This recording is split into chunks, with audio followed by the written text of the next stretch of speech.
Do-do-do. Blah, blah, blah. Good morning, everybody. Happy Friday.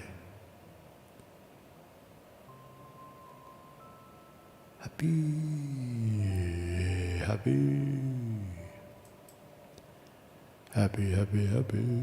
Friday to you. Happy Friday. Good morning. Good morning to you.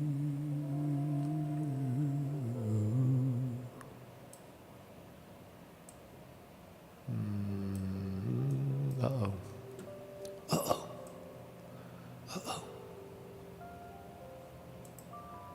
Uh-oh. Uh-oh. Got a snag. Good morning, everybody.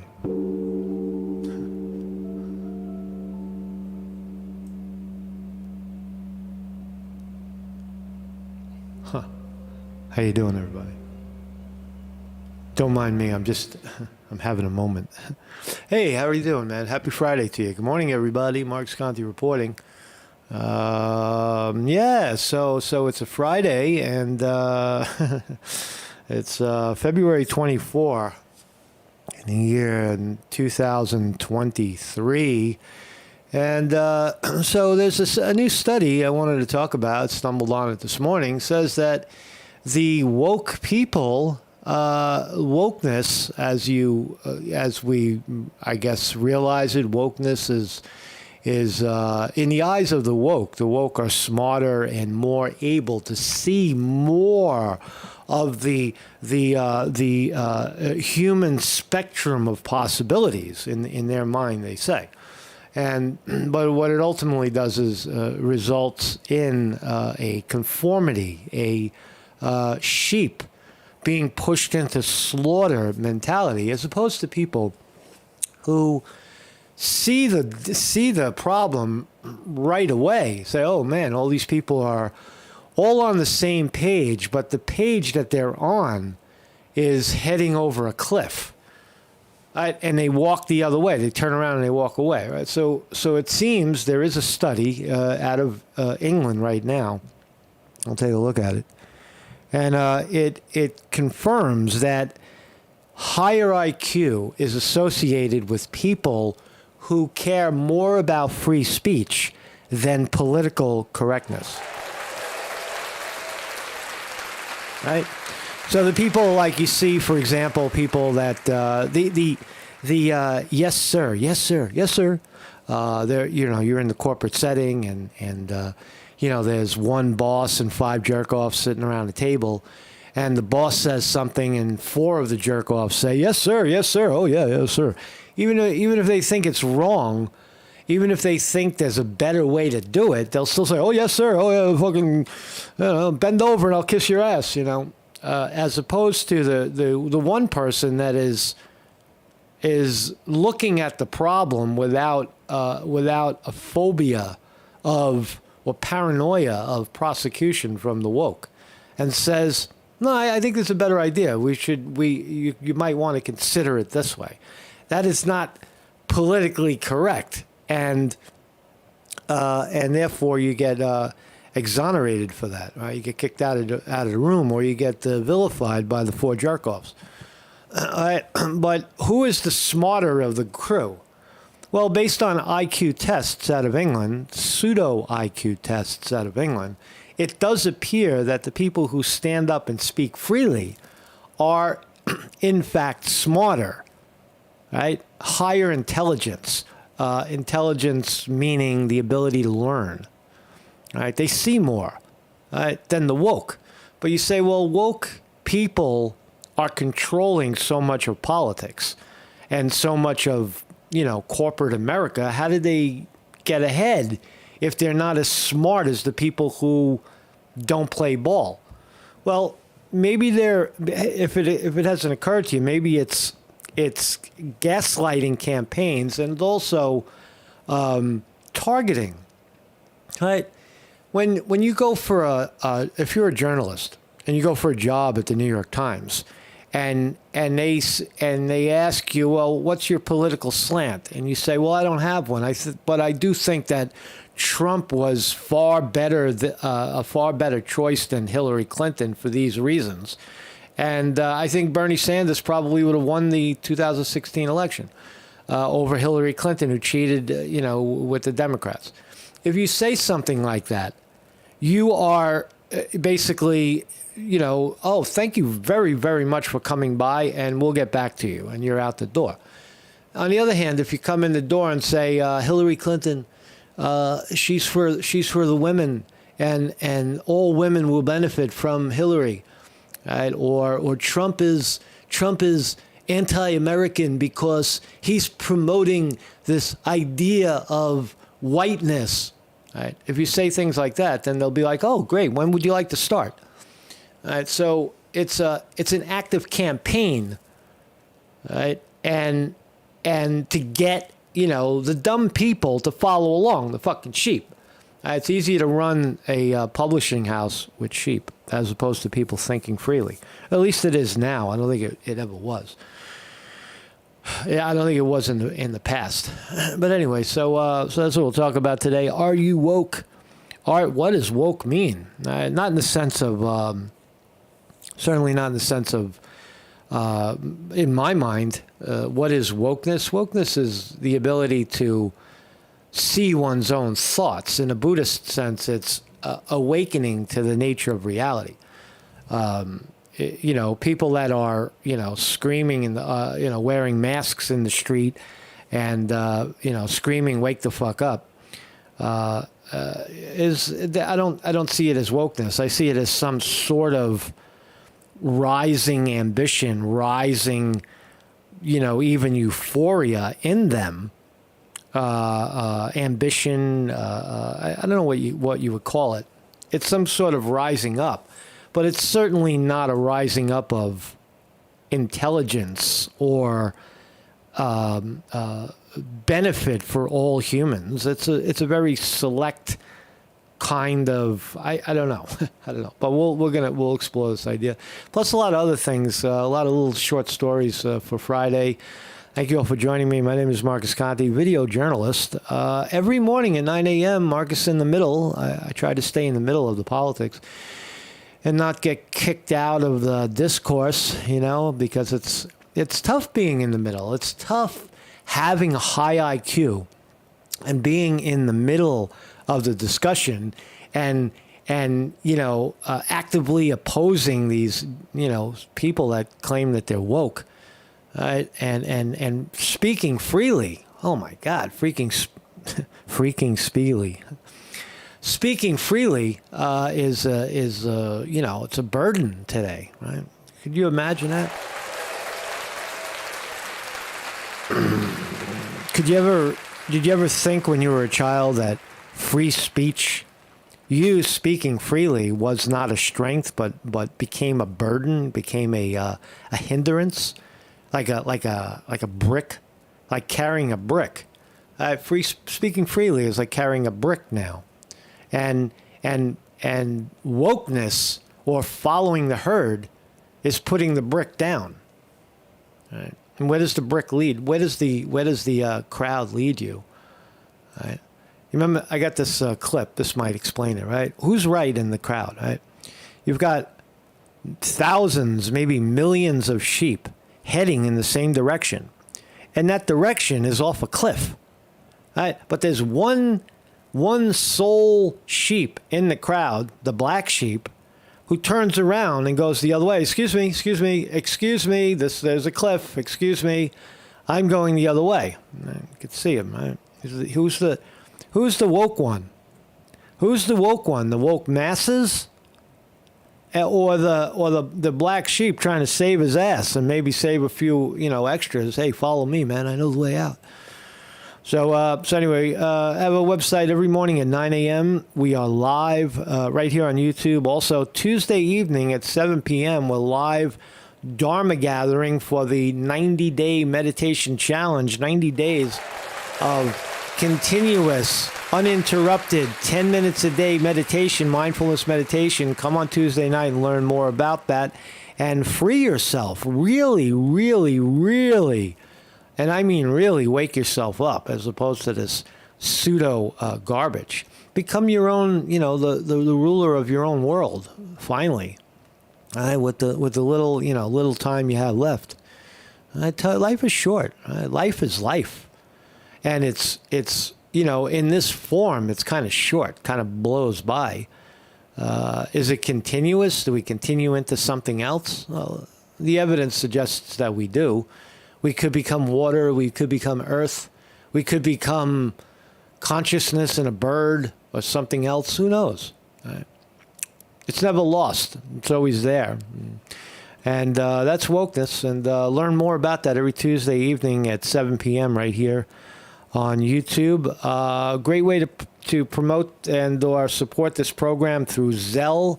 It's in America. It's anybody with a bank account in America can now do direct transfer of funds. If you want to give $1 to this program, if you take the 90-day meditation challenge, think about at least $1.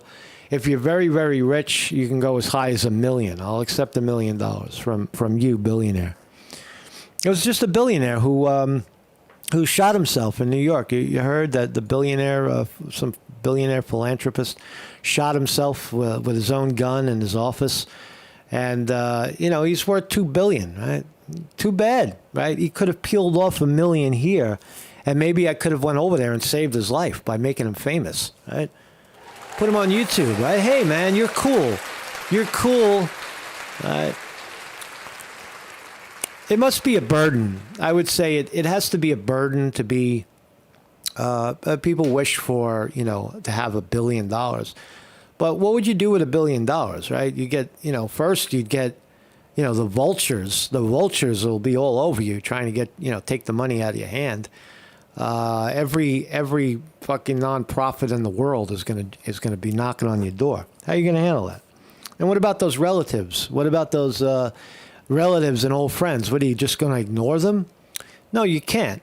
But you also can't make them too fat where their lives fall apart because you handed them money that they don't know how to handle.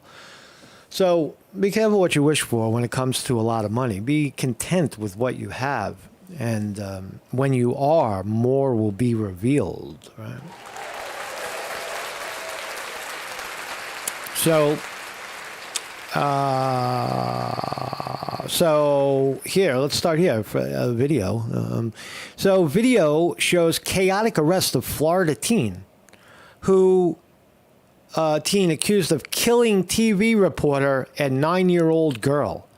Some homeboy, some strung out homeboy, young guy, 23 years old. How old? 19 years old.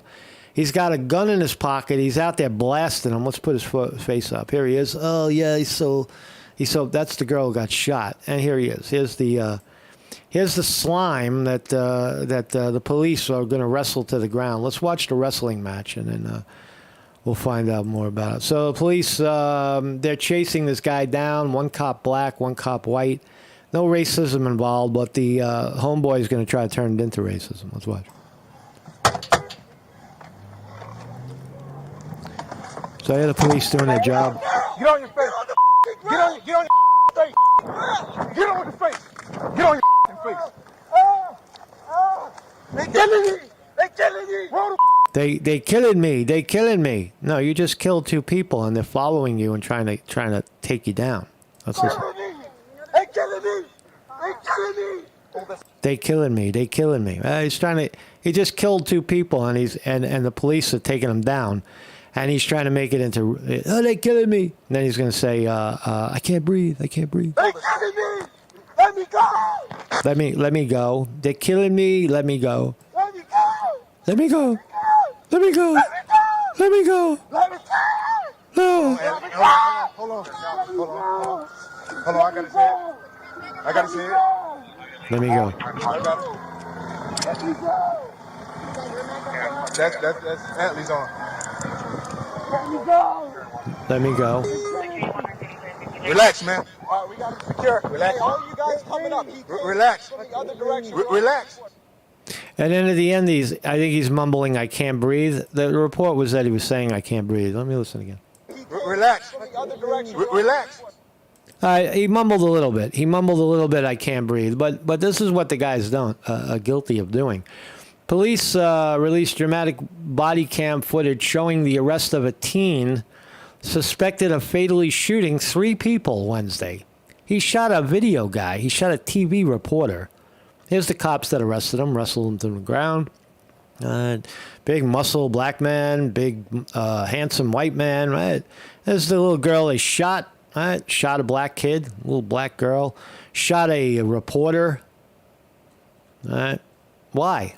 Right? He had the hot gun in his pocket. The gun was still hot, they say. He shot this guy too. Right? Fatally shot, critically wounded Jesse Weldon. And no motive. Why did he do it? Why did he? Where's the outrage? Is it if it were obviously if it were a white person, a white perpetrator, there would be some sort of white supremacist nonsense flooding around. But why does this kid? Why did he do it? But that's the video right there. Anyway. Make what you will about it. Let's talk about some good news. Let's talk about some good news ahead of the weekend. I love this story. Now, this is woke. This is what woke looks like. This guy, I wake up at 3 a.m. daily to run a marathon before going to work. Now, this guy is for real. What's his name? Robinson. He runs a marathon, a full 26.2 mile marathon every morning, and he's done so for like a month, right? 2 months, excuse me. He's heading for the world record. Typically, people try and find 30 minutes a day to exercise, but one man is managing a whole 5-hour marathon before work. A 5-hour marathon, that's about 12 minutes a mile. It's not world class. It's more on the training side, 5 hours. But damn, keeping your body going for 5 hours. I did it once. I ran a marathon once, 1983, when I was 19 years old, and I ran that shit in 3 hours and 44 minutes once. And it's hard, and I was messed up, right? The next day I couldn't walk upstairs. It was tough. It's a tough thing. I don't know how somebody can do that every day. But nonetheless, Aaron Robinson, based in East London, has been setting his alarm for 3 a.m. every day for the past 2 months in order to run a 26.2 mile run before his 9 to 5 job. Now, I don't know what this guy does for a living. Hopefully he sits at a desk where he can rest his legs. I would guarantee he's not going out into the street swinging a sledgehammer or digging ditches or something, breaking rocks. It's quite hard to get enough sleep, get enough calories in, and go to work afterwards. The beautiful part of the story is he runs with his 2 dogs. Right? Here's the 2 dogs. Let's look at the dogs. There he is running. All right. Do we have to be this extreme? I mean, what beautiful dogs. What a beautiful story, right? There's a guy living his life. It's too bad he's got a schlep 9 to 5 right after that. I don't know. His dogs Inca and River love the morning 5-hour jogs. Now, there'll be people, the woke people say, look, he's torturing his animals. He he forces those animals to run 26.2 miles every morning. What a bastard. No, dogs love it. The dogs love it, man. Me So Hungry says he must be taking amphetamines. I don't know about that. I don't know. I think he's just a happy guy. What beautiful dogs, right? Look at this guy right here. How original. He looks like I don't know. He looks like a wizard or something. The wizard dog, right? The wizard dog, wizard eyes. And anyway, so he's on target for the Guinness Book of World Records. He needs to provide some sort of evidence that he does it. I don't know how you would do that. I don't know, witnesses, sworn testimony. Yeah, so I don't know. I mean, I just throw it up there as there's more than one way to live your life. There's more than one way to just, wake up, eat, and go to sleep, right? And do some kind of job that sustains you in between. There's got to be more to it, right? This guy is reaching for something, man. He's reaching for his inner freak, I guess, right? And he's pushing himself, right? Maybe too much. I don't know. People would argue it's too much. So I wanted to talk about this. Hunter Biden's artwork.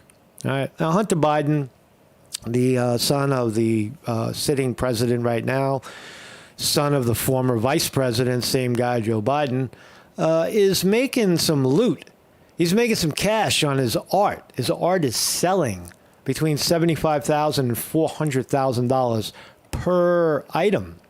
Now, is that influence peddling? Is that quid pro quo? Is that doing favors for rich people? No, it's not. It's not that at all. Now, is someone buying one of Hunter Biden's paintings so that he might, with that purchase, get some influence with the president of the United States? Well, that's hard to say. That would be a very disgusting president doing that. But here's the thing.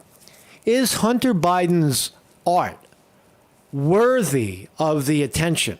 Right? Is Hunter Biden's art, the art that he's making, these elaborate paintings, is it any good? Is it like 5-year-old garbage? No, it's not. It's not. The art isn't bad. Now, I say it's not bad. Some people might look at it and say, well, it's just crap. Let's read the story. Republican members of House, here's where it gets ridiculous. The Republican members of House Oversight Committee have vowed to reveal the identities of the mysterious buyers of Hunter Biden's art one day after the first son missed the deadline to provide panel records about the oversight business interests. All right, whoa, wait, slow down. Republicans, new Republicans in Congress, I know you want, you got blood on your fucking, you smell blood, and you got them, but it's art, right? If a guy, if someone happens to be the son of a president, and he paints, and he's able to sell those paintings, don't crush him because he's using his famous identity to get seen, because that's what everybody does. Everybody why are people like Paris Hilton famous, or any other celebrity? Why is, Eddie Van Halen's son, famous? Because he's fucking Eddie Van Halen's son. So that's not a disqualifier for art. Right? Weaver Girl says his dad bought the art. Well, that's called painting the tape. Now, if he has a lot of rich friends that are just buying the paintings because they think the value is going to go up because of who he is and the fact that they're rigging the art is rigged. Art in terms of price of art, it is rigged. If Hunter Biden puts out 500 paintings and somebody owns half of those paintings, like Chase Bank, for example, who owns a lot of Andy Warhol work, they drive the price of the work up because they own the work. But why do they own the work? Because the work is popular, right? The work doesn't necessarily have to be good, whatever that means. It just has to be worth something. And Andy Warhol even said it. He said it's not how much time or work you put into the painting. It's how much you can get for it. Right? That's Andy Warhol. But here's the work. And now if I walked into a Soho gallery, I wouldn't think I was in Amateurville. I look around the room and I see consistency in image. It looks like he's painting trees. They're very colorful. There's a bird over here. I like his use of color, to be honest. I think when they're all together like this, you got these lime greens and pinks, this reddish, deep blue color. Right? He's got an eye for color, right? So should he be allowed to do it? Right?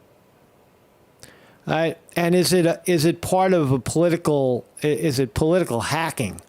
Right, where he's using these paintings he's only painting so that he can sell them and do favors for the rich guys who buy them. That's extremely short-sighted to think that, and that's what these Republican committee people are doing. In the February 6th letter seen by the New York Post, Pittar argues that complying with the committee's request to release the names of the art buyers, they're going after the guys who bought the paintings, and so what? All right, I bought a painting, right? But isn't that confidential? Like I buy a piece of property, why is that newsworthy? That Hunter? Why do we have to know the names of the people who bought the paintings? I'm raising a red flag here. It's not because I like Hunter Biden, but you have to be honest about it. What you're seeing, the art is not that bad. It's not that good. He's not Picasso. He's not Jean-Michel Basquiat. He's not Monet. But he's not bad. This one, I wouldn't hang this in my bathroom. But the bird over here, the bird with the colorful trees, red trees, orange trees, blue trees, purple sky, it's interesting. Right? It's some interesting work, right? And I would hang this one up. I would hang this one up. I like it. If the White House was not aware of those buyers, it would seem impossible for the administration to grant the buyers any favors based on the purchase. Says to the newly elected Republican Oversight Committee. Here he is blowing some paint. Hunter Biden's artwork isn't worthy of hanging on the walls of a foreclosed motel. So why would anyone buy it, says Rep. Lisa McClain, a Republican from Michigan. Yeah. The answer is simple: to curry favor with the corrupt son of the president. No, that's overreach. That's overreach. You see how the paradigm shifts? You give these Republicans power for a minute, and they're already overstepping the boundary, pushing it the other way, vilifying the outgoing party in the same way that they were vilified. Right? They never find equilibrium. They move to the extremes. Right? Hunter Biden's artwork isn't worthy of hanging on a wall of a foreclosed motel. Well, that's a matter of opinion. Some of the ugliest, stupidest looking paintings are worth $1 million, right? Millions of dollars. And it's a matter of opinion if you like it or not. If you don't like it, don't buy it or don't look at it. We need to know who purchased Hunter's so-called art. George Burgess, the art dealer, refused to provide the information to Congress. Why should he? They're going after the art dealer. Here he is, Hunter Biden. He should make a painting out of this, right? He should blow this up to canvas size, this photo right here, and add some paint to it, man. Put like a hooker over here and a crack pipe over here and some piles of money, maybe a tattoo of a picture of, a tattoo of dad on his arm, maybe a tattoo of Trump on his breast, right? Do it up, man, right? I'll do it and make money on his back. The committee has the power to issue a subpoena. Right? So there you go. The Republicans are going after Hunter Biden. Paints by self-taught artist. Is he self-taught? Did Hunter Biden ever take a painting class?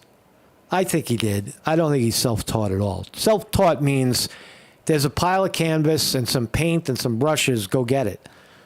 He's not that at all. I'm sure he went through some sort of little foofy school abroad. Oh, he probably studied art in France or in some, some elite school in Italy, right? Some fucking painting school in Italy. I don't believe that he doesn't seem to have the raw talent to do it on his own. Well, maybe he does. I don't know. Maybe that's my opinion. But his paintings are gaining $75,000 to $500,000 each. You gotta applaud that. You gotta applaud that. So yesterday I was against Hunter Biden. Today I gotta defend Hunter Biden and his artwork. Keep pumping it out, man. And the more they talk about you and the more they shit on your art, just keep painting, man. Just keep painting. Throw the paintings right in their face while they're throwing shit at you. And they'll drive the price up. Meanwhile, Donald Trump is Mar-a-Lago's resident DJ. We heard about this, DJ, playing tunes from his iPad. So Trump, on every Thursday night at Mar-a-Lago, Trump is the DJ. Donald Trump, or should we call him DJ Donnie T, now has a regular gig spinning at his Palm Beach Mar-a-Lago club. It's members only. It's every Thursday night. Members know this, and when they invite guests, they say, let's have dinner on Thursday because Trump DJs every Thursday at the event. Genius, the genius of Trump. He's the DJ. And you say, well, isn't that below a former president? Trump was, if you watch, like I watch, Mike Tyson knockout videos. Do you ever watch like Mike Tyson? There's compilations on YouTube, like 40 minutes of Mike Tyson just knocking, 40 people out in his career. And in some of those videos, Trump was at, the fights were at Trump in New Jersey and not in Vegas, but in Trump Hotel in New Jersey, Atlantic City. And Trump is regularly seen in those circles. He's seen in the ring, right? With Don King. Donald Trump presents Don King. He's a fucking promoter. He was a boxing promoter and a casino owner, right? And also he was you could see him in wrestling matches, like big ass wrestling matches with Hulk Hogan and Andre the Giant. All right, so why is it unusual for Trump to be DJing on a Thursday night using an iPad from his table? He doesn't sit at a DJ booth. He sits at the table and eats with everybody else. And they give him a device, and he just picks the songs, and he's DJing. Right? He's doing it. Right? What does he like with music? Seems he likes the 80s, Broadway tunes. YMCA is a favorite of his by the Village People. He's known to play Bruce Springsteen, who Springsteen doesn't like Trump because Trump's a white misogynist racist. So Bruce says. And meanwhile, Bruce has his nose up Barack Obama's ass, literally. Bruce Springsteen, if you haven't heard, Bruce Springsteen and Barack Obama are pals. They hang out together. They drive cars together. They make little videos together. They're fucking friends, man. Bruce Springsteen and Barack Obama. And of course, Bruce backed Obama in 2008, and now he hates. But anyway, but so Bruce Springsteen. Donald Trump is DJing every Thursday night. If you got a couple extra $1 million at hand, you could head on down there and check it out. So here's the big report, right? So this is crazy, right? And this is open to argument. I don't think it's carved in steel because it's very hard. What we're going to look at is it's very hard to measure IQ. Right? IQ is a measure of intelligence. And how do you measure someone's intelligence, their ability to learn? Well, a human would have to give them a test of some sort, a test that all humans can take. And whoever gets the highest grade on the test is deemed the highest IQ, the smartest guy in the room. But some of those academics that could get very high scores on these tests turn out to be very dumb people. And the people that score very low on these tests, like, for example, artists, for example, like, Jackson Pollock, who probably had an IQ of like 15, but painted and was you saw his genius in the work. So I beg to differ that intelligence is measurable in a linguistic way, meaning that a bunch of humans put together a test and then the other human takes the test. There's cracks in language. So how exactly we measure cognitive ability, like, for example, one might say Elon Musk is, the smartest guy in the room. Why? Measured by how much money he has and how much success he has. Wouldn't that be another way to measure cognitive ability? But let's look at the study anyway. A new study has found that people with higher cognitive ability are less likely to be concerned about political correctness and more likely to support free speech. So let's analyze for 1 second. Political correctness, as we know, is, you dress a certain way, you say certain words in a social setting, you try to be, inclusive and equitable and whatever fucking else, right? You try to appease. You try to satisfy the desires of higher ups or peers. You cave to peer pressure as to not cause some sort of, to ruffle any feathers. Now, does that move the ball forward? Well, it depends on who you are. If you own the company that's hiring, you want sheep that do as they're told. Look at mainstream media, right? And the example I used of working for the Wall Street Journal, but that could be any mainstream media. You're not going to walk into CNN and say, with a fucking Make America Great Again hat on and talk about the First Amendment and the Second Amendment.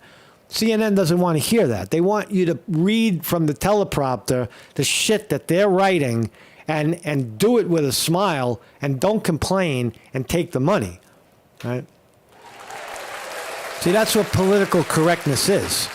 As opposed to someone who walks into the snake pit like CNN and you look at the teleprompter like it would probably happen to me. If they say, oh yeah, Conte, we want to hire you at CNN, come on down. Let's show up. And then I'm in the room and they put the teleprompter up and it says, something stupid like Hillary Clinton is a wonderful person and right? You know what I'm saying, right? Some fake story about Russia hacking an election or something, or some sort of frivolous vaccine fucking study. I would be like, I'm not going to say that. I can't say that because it's not truthful. It's not truthful. And therefore, I'm not free to be truthful as a journalist, right? So therefore, I'm out the door. So politically correct, I would stay there and take the money, right? Because, right? And it turns out that people who do that are dumber, literally, cognitively, according to this study, are not as smart as the people that speak out, right? And who gets beat up for it, right? The people who speak out. Who gets exiled? People who speak out. Let's go on. Britain's elite cultural institutions, the BBC, universities, and National Trust, are dominated by the woke. Since smart people tend to get ahead in life, you might assume the woke would have higher intelligence. But not so, according to a new study. Let's look at the actual study. Higher cognitive ability less concern for political correctness. And that could be dress as well. All right. One might look at this reporter and say, well, this guy's got no fucking teeth. What happened to his teeth? Right? And he's got long hair and he dresses like a hillbilly and he's got pictures of his grandmother's pictures on the wall and his grandmother's blanket and hat. This guy's not politically correct. He's supposed to be like, supposed to have a suit and tie on, man. He's supposed to have a shirt and tie on and his greased back hair and proper lighting and all his fucking teeth. So I'm in good hands, I guess. Louis de Grg. He's supposed to know how to, he's supposed to know how to pronounce people's names, right? That's political correctness. So they surveyed, these researchers did, 300 North American adults using the platform Mechanical Turk. I don't know what it is. To measure participants' cognitive ability, they administered the Ammon's Quick Test, which involves correctly assigning words to pictures. Previous studies have shown that people's scores on the test correlate strongly with their scores on more comprehensive IQ tests, such as the Wechsler Adult Intelligence Scale. So again, 300 people surveyed, took a test, cognitive ability test, that rivals the current IQ tests. That's significant. 300 people is significant. The researchers also addressed participants' support for free speech and concern for political correctness. To measure the former, they constructed a 9-item scale, compromising item, whatever. What did they find out? As you can see, there is a moderate positive correlation between cognitive ability and support for freedom of speech, and a moderate negative correlation between cognitive ability and concern for political correctness. So, which one came first in terms of cognitive ability? Is cognitive ability something that is learned or is it inherent? Do you learn how to be smart? Well, if you don't learn how to be smart, what's the use of universities? Are people that have a higher cognitive ability, are they higher cognitive because they speak openly and they examine the world as they see it, right? Or there are two types of people. People that are like that, and then the opposite of that, which is fall in line, man. Everybody is equal, man. Just stop trying to be special, man. Learn how to listen, man. There's something wrong with you, man. What free speech? What the right to choose your own fucking injection in your arm? You're going to get me sick if you don't take that shot, man. Right.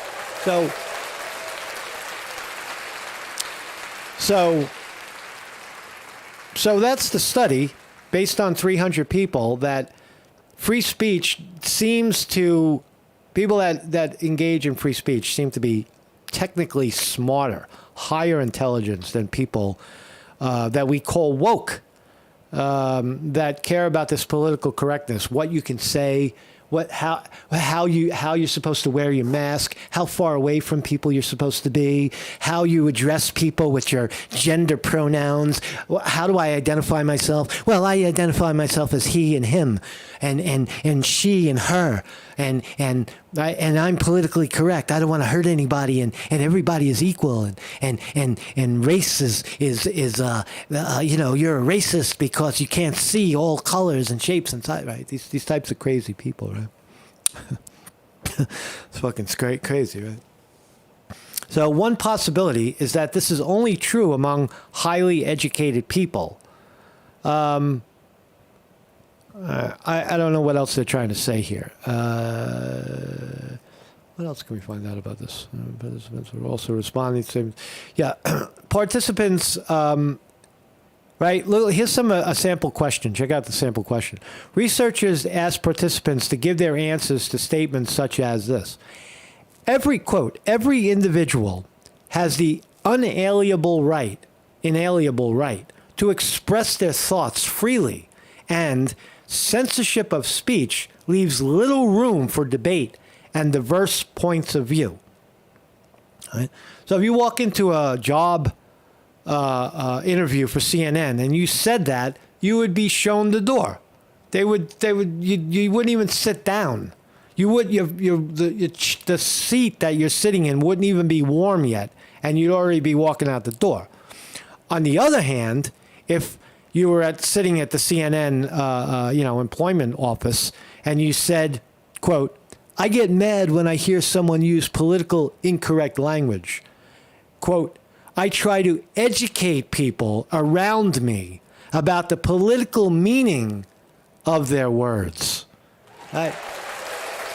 So you got these jackass people, these woke people, right? And you see them all the time.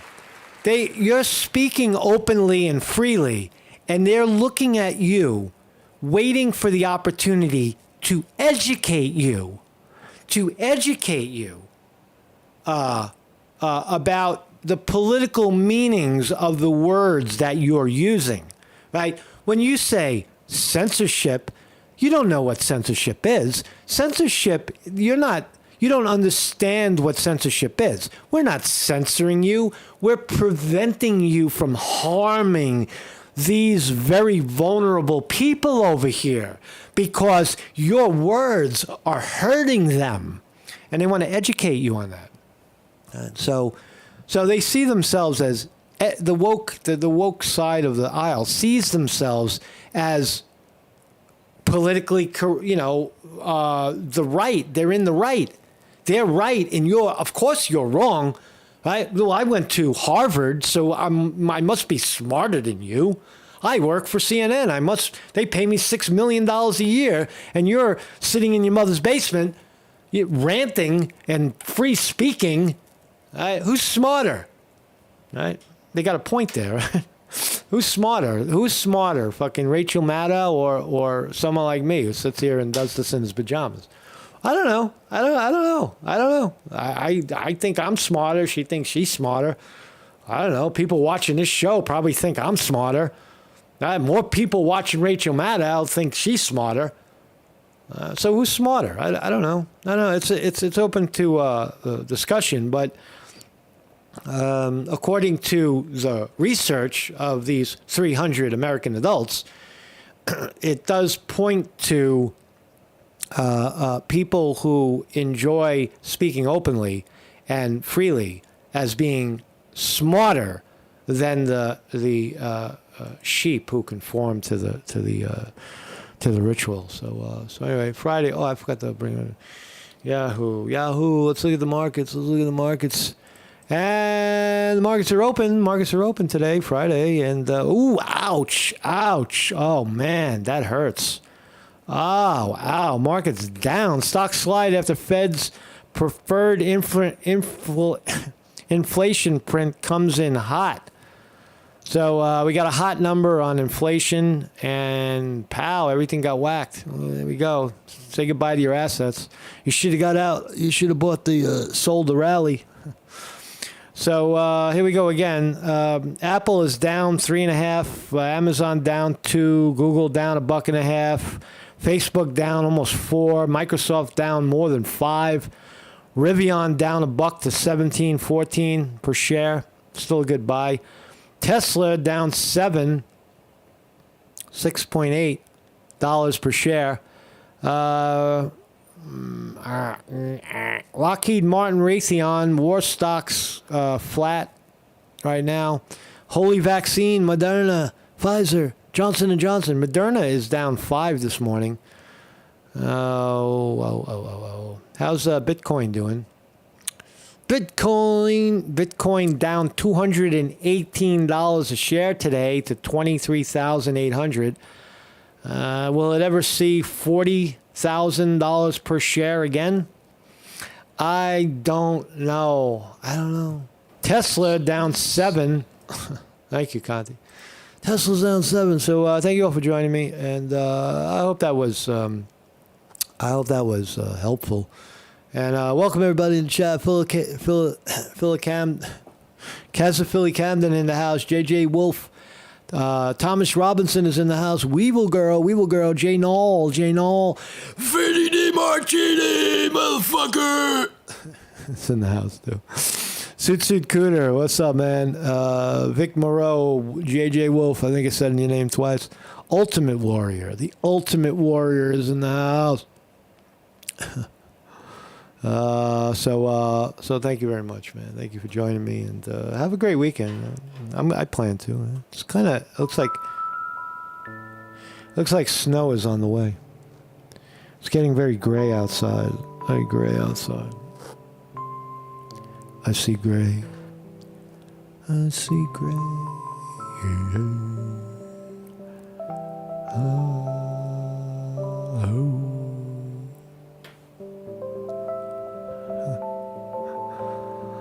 Ultimate Warrior, thank you. He says, I trust the man with long hair and the effed up teeth. My brother.